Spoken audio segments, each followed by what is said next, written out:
Ang ama yung sitwasyon sa una, sa pagsugod pa lang, nakipuyo ko sa akong mga sa akong uyuan, then anto nakabalhin ko sa ako ang mga apu-apuhan. Niabot ang time nga nang maka-decide ka sa mga galingon ba nga kabalo na ka maulaw, nga nakipuyo ra ka sige, then moto nga nag-decide ko nga maglain ko og puyo. Namtoy kuan namning ad sa baboy dere sa ako ang iyaan pod. So moto nga diri na lang sa ako nagstay. Nagbutang kog duyan kay para diha ko matulog. So pag nakabakasyon kog bukid noon, gusto man pud sa ako ang mga pagwangkon nga mauban sila diri kay bisan pag nipuyo ra ko dan ha, makatabang jud siguro pud ko sa akong mga pagumangkon kay luoy pud sila. Gidalan ako sa duha diri, akong gitabangan yung maka-eskwela. Then tungod kay nagduyan ra ko, nisukdong ko aring kilid, nay isa kasin dira nga akong gisukdong. Then gitabilan ako nang kanang gitabil pa man pud karon ng trapal sa simento. Usahay og mag-ulan og kusog, di jud may katulog kay ambi man nya. Ang mga bata magilingkod ra sa duyan.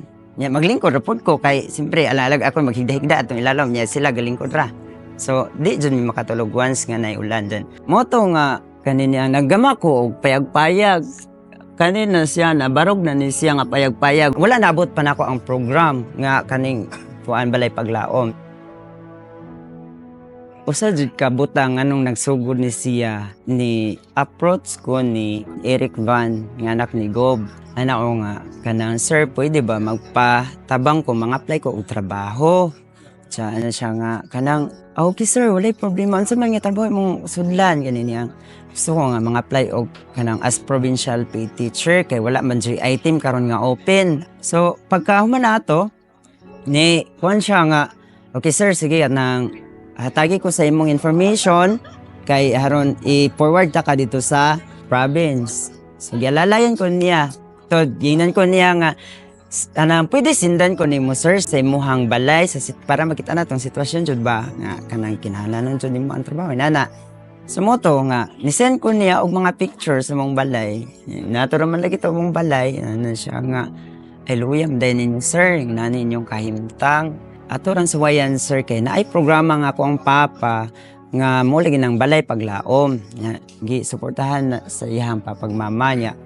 Ko nga, gingnan jud ako siya nga, sir, dili ko kanang pabor sa balay kay ang akong gusto jud trabaho kay ang trabaho man good once nga na kay trabaho everything will follow. Trabaho jud akong gikinahanglan at the time niya. Moto nga siya nga ay ayaw ka problema pod sir kay ang imong man jung approach nako is about trabaho man jud so ato pud nang paningkamutan. Dili ko makalimot. August 29 niingon siya nga by September 4 perma ko og kontrata sa province paid teacher. So September 4 niya ko dito sa EDC sa Capitol ni perma og kontrata. Then nag-start ko sa kontrabaho as province paid teacher at September 16. Then niabot akong birthday September 20 kay wala kay wala pa may sweldo bag mo ko nagsugod. Pero dakong regalo ang akong natagamtaman after sa day nga birthday nako pagka September 21 gipus ang katong balay namo nga sitwasyon din ha ang balay namo kay wedding anniversary ni Gob. Then ipapat dito nga tungod kay 21 years anniversary sa amo ang kasal kani nga balay mahimong beneficiaryo sa ilahang programa.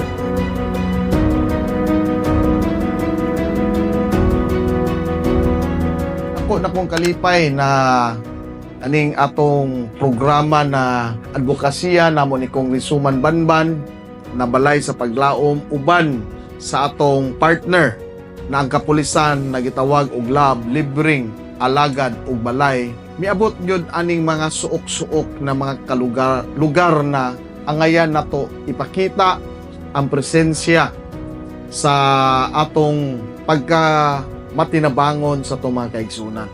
Daghan kayong salamat sa nahimong mga party aning maong programa balay paglaom sa lab nga gipanguluhan sa PNP sa Bohol, then gi-work out sa municipal PNP sa Buhiko sa Bohol. Daghan kayong salamat kay kung wala mo dili sad mi makasuga og insakto.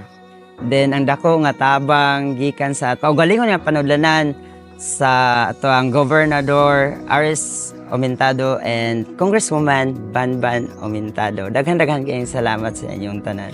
Daghang salamat og sa kanunay Abante San Isidro, Abante Kansagi Sur, Abante Bohol.